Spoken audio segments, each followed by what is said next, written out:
করছো? পায়ে ব্যথা তো কি হয়েছে, কাজ করলে শরীর ভালো থাকে।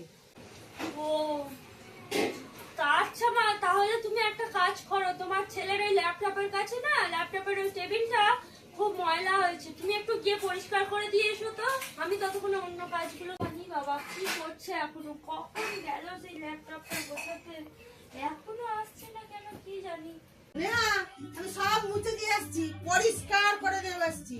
হ্যাঁ সবই ঠিক আছে মা, কিন্তু তোমার এত দেরি কেন হলো? আরে সে কিবোর্ডটা আছে না, সে কিবোর্ডের এবিসিডি গুলো সব খুলে খুলে পর পর সাজিয়ে দিয়ে এলাম। ওগুলো সব তো উল্টো পাল্টা ছিল, তাই আমি সুন্দর করে সাজিয়ে দিয়ে এলাম। কি করেছো তুমি? কি সর্বনাশ!